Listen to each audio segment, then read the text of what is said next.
Well, hello and welcome back to your weekly look at Tiffin University football. Hi, everybody. I'm Russ Snyder, voice of the Dragons. Sitting to my left is the head coach of Tiffin University Dragons and the man of the coach, Cris Reisert show, head coach Cris Reisert of the undefeated Tiffin University Dragons. Welcome back in, bud. How you doing? Good to see you. Had a great week. Yeah, big week. Dragons go on the road. Never easy to go on the road. Anytime you go on the road and you get a victory, it's a good one, especially when you come back with a big goose egg on the other side. Yeah, without a doubt. No, it was with the weather the way that it ended up kind of being, and it was cold and rainy and wet and everything you could think of, and to be able to walk out of there with a 50-0 win, I think was a positive thing. The wind seemed to be a big factor as well. I saw there was gale force wind advisory, and when you could really see the trees behind your guys' bench really blowing in that wind. Yeah, it wasn't the greatest passing. I was going to say it probably led to something like that. Yeah, it wasn't the greatest passing weather in the day, and so I thought we threw the ball well enough and what we needed to do on a day like that to be able to continue to open up some of the running lanes, and our big kids in backs did a tremendous job. And so all rushing touchdowns. Yeah.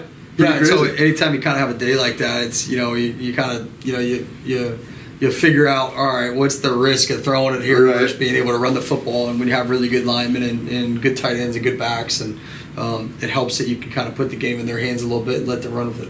And then you have a running back, get offensive player of the week in the conference, Cris Reisert this week, and he was found the end zone for you first.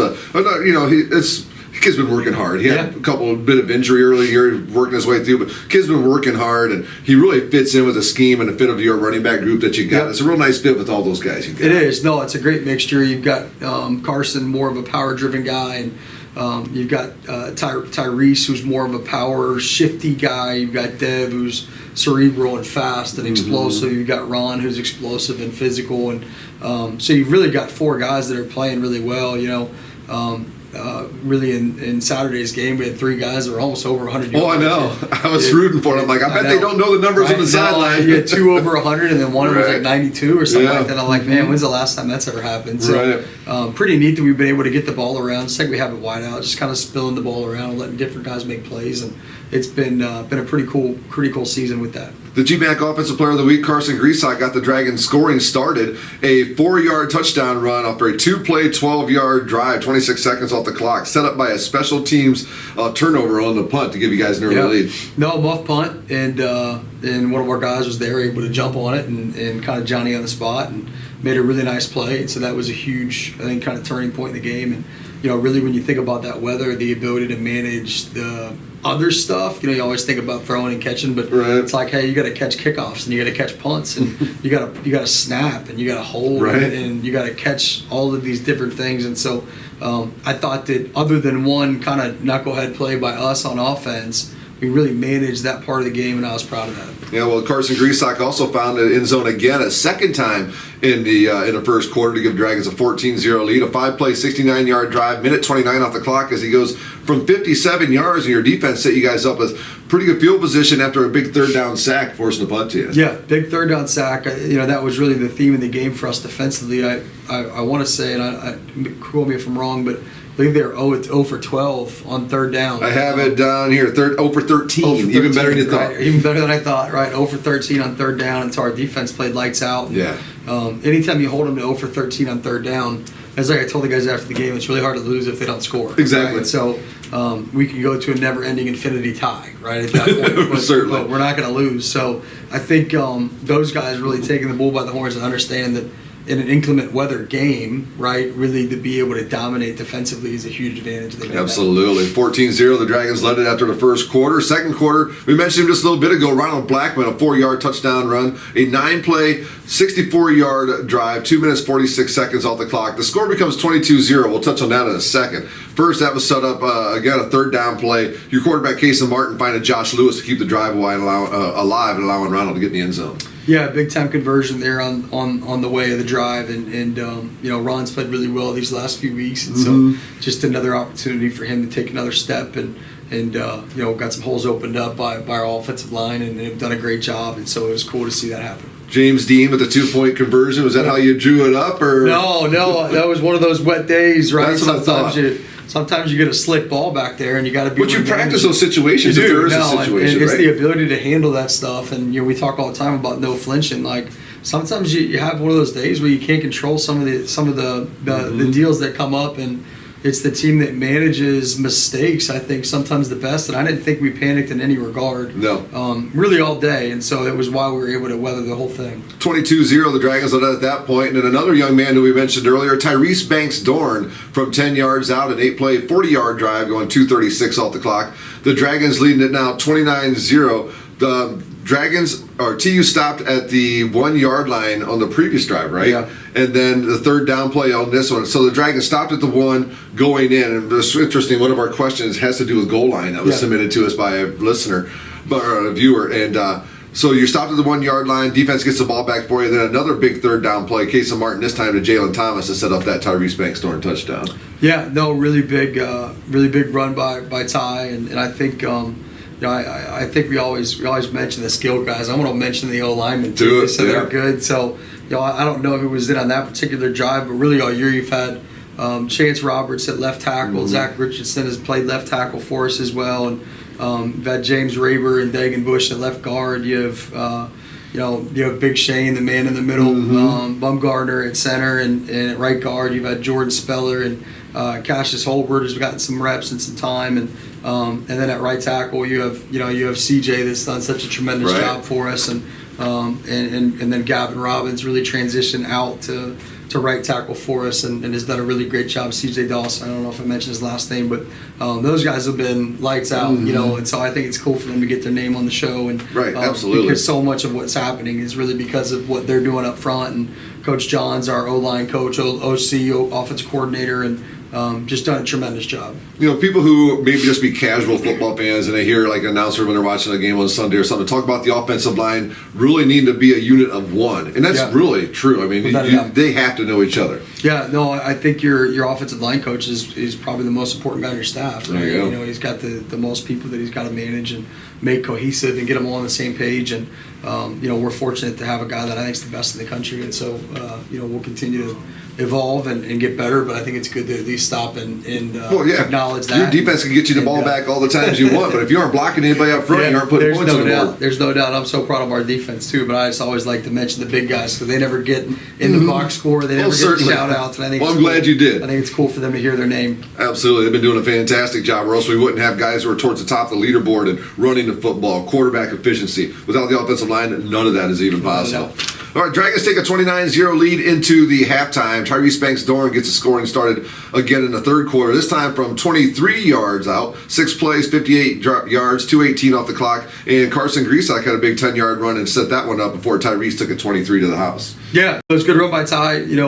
Kind of broke free. I think it was a little counterplay and broke free and had one-on-one with a safety and made a miss and accelerated into the end zone. Right. And so it was I think the cool thing is you're seeing is the line's doing a great job. You're getting one-on-ones, and our backs are winning those one-on-ones, and you got your receivers downfield blocking and creating one-on-ones, and so that part I think has been really neat to watch. In the offensive line, they don't care who's running. As long as we're going to work for you, as long as you're going to run the ball hard back there, they don't care who it is. They're selfless guys that want to win. 35-zip Dragons after 3. We move to the fourth quarter where the GMAC Offensive Player of the Week, Carson Grisak, goes in from 3 yards out, a 7-play, 52-yard drive, 3:56 off the clock, 42-0. And on that play, a fourth down completion from Casey Martin. I believe he hit Ethan Holbrook, the freshman, on that play, if I remember correctly. that was our backup. That was Keegan Ray. I have Keegan's name written down here. I just drive late. It was 4th and 4, and Keegan threw a corner out to Ethan, and Ethan made a nice catch, and I think it was down at the 2-yard line, something like that. Yeah.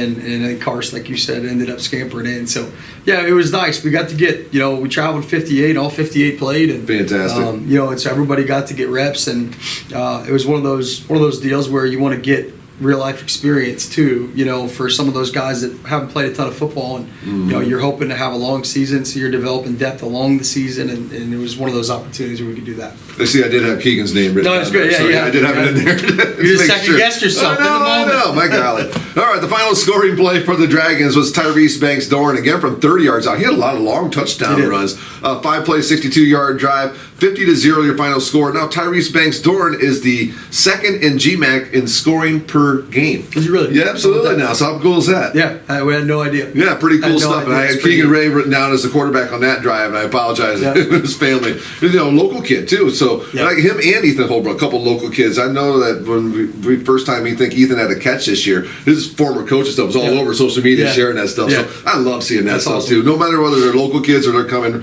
from anywhere, seeing the people who watched them grow up and helped them get to where they are, getting excited about what they're doing at the college level is super cool. That's pretty cool. Here's some notes I wrote down from the game on Saturday. First downs, the Dragons dominated that one, 26-6. Coach mentioned it, the 0 for 13 from Lake Erie. And total offense, the Dragons were at plus 516 in that game, including 356 and running the ball 52 times. Seems like a big number, but if you heard us earlier, weather played a big role into that. But when you're running the football that well and the weather's like that, why even mess with it? It's hard not to. Absolutely. Penalties probably the biggest question mark for you after the game. We got to clean up some things there. I thought some things that were within our control, we didn't manage well enough. So we got to make sure we just get back to the fundamentals, getting our hands inside, and being detailed and disciplined in those regards. So I think easy fixes. We just have to be intentional about fixing it.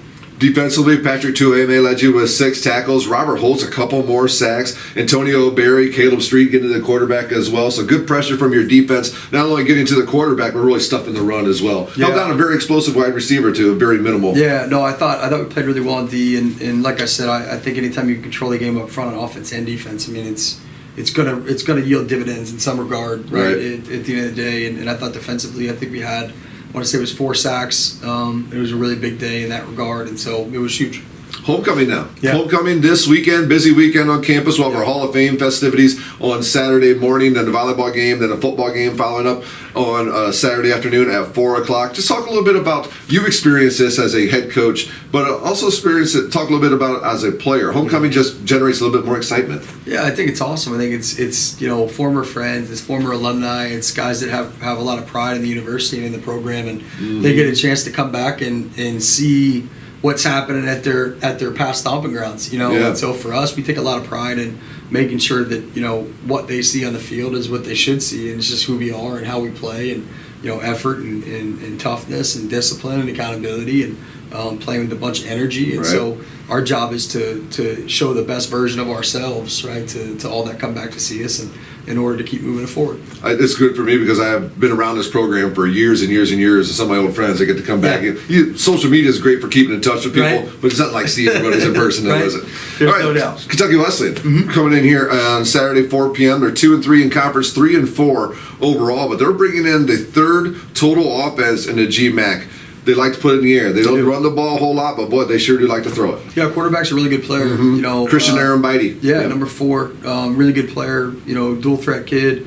Really one of their leading rushers too, and they use him in a lot of different ways, and they kind of go as he goes. I think they've got really 3 or 4 wideouts that have some juice, and Camden Williams second in the conference in yards per game. 81's doing a really good job, and you have some other kids that are really good in space and have some speed. So it's a dynamic offensive team for sure, and so being able to be assignment sound, being able to be have our eyes in the right place and be true to that, I think is really, really important. And then being able to really just fly to the football and hunt as a pack, and that's something that we believe in and something we've gotten better at as the year's gone on, and this will be a week where we need to be able to do that in order to stop these guys. They got a couple playmakers on defense as well. They got a last name of Johnson, young man averaging 8 tackles a game. They got another young man in the secondary, Watson, with he's third in the conference in interceptions. So they got some playmakers on that side of the football too. Yeah, 20. Their free safety has done some really good stuff for them. I think they got a really good corner in 19, and got some big kids up front that are playing really good football. Their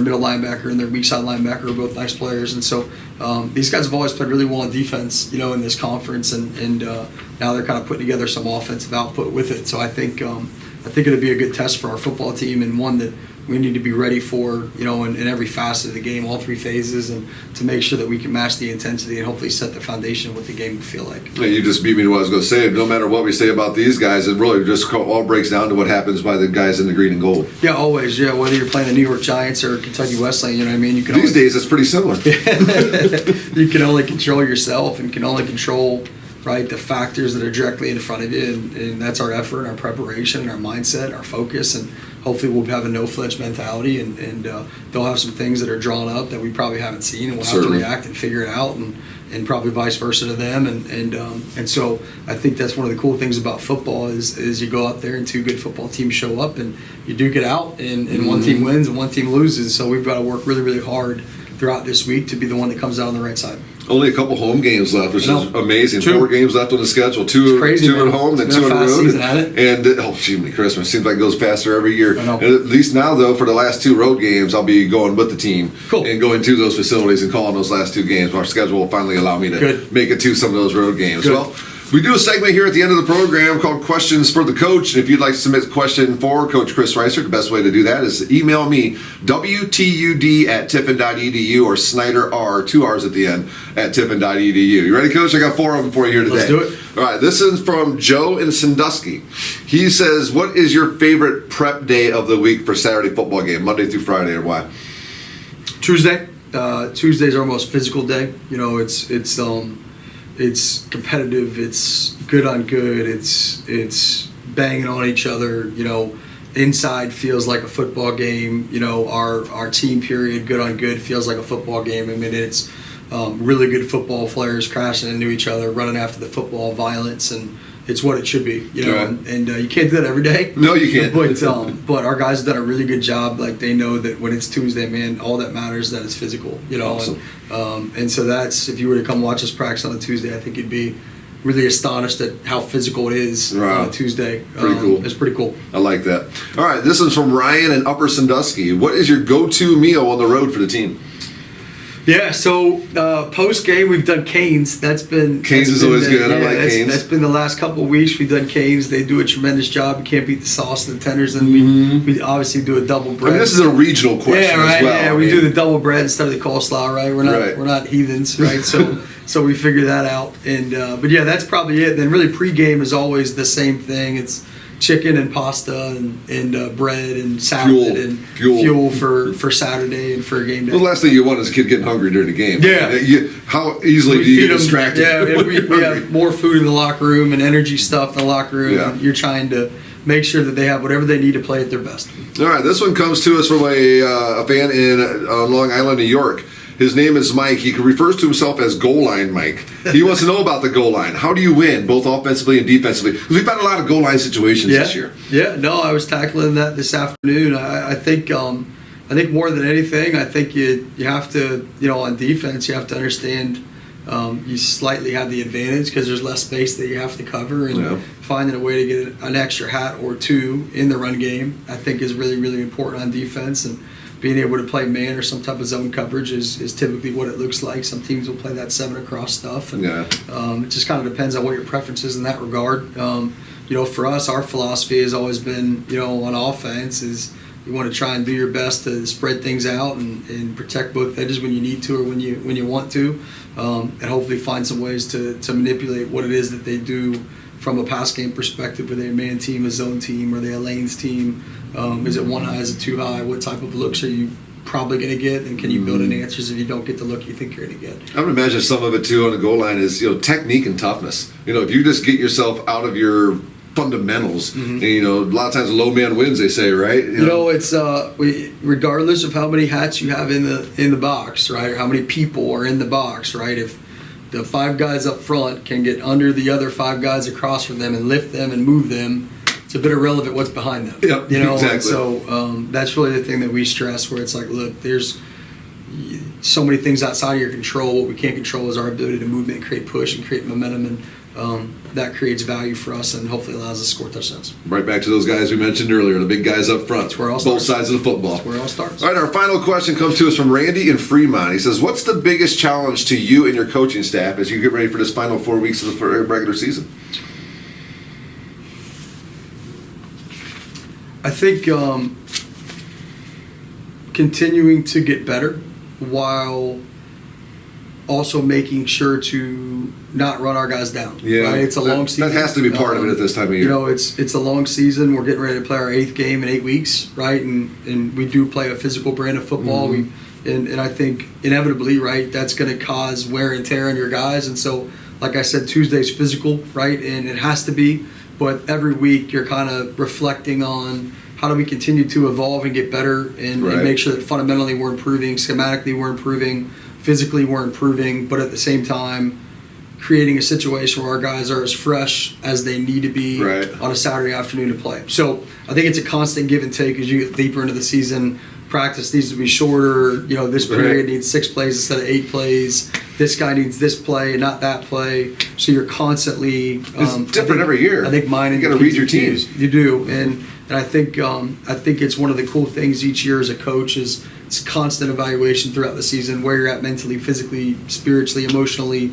What do they need, and how do you make sure that you continue to evolve and get better while at the same time staying fresh and hopefully staying injury free. How much you like this? Oh, I love football. Yeah, I love coaching. I can tell. I just had to ask. I love everything about it. And so for me, it's like you'd think, man, it's a long season. You'd be like sick of it. I'm like, hey, this is great. We got done with Monday's practice. I'm like, gosh, I can't wait for Tuesday's practice. It's going to be so much fun. So I enjoy it. I enjoy the guys I coach. I enjoy the guys I coach with. It's been a quick season, but it's been awesome. So I think just being able to come to work and grind, and the biggest thing that I stress about is having a plan to hopefully put our guys in the best possible situation and not screw it up for them, And so that's the thing that we spend all these waking hours trying to figure out is like you just want them to be in a spot where they can just play their best football. Because I believe in our team, I believe in my players, believe in our coaches to be able to put them in that position. So we work tirelessly to make sure that when they line up, their true talent and their true gifts can take over and they can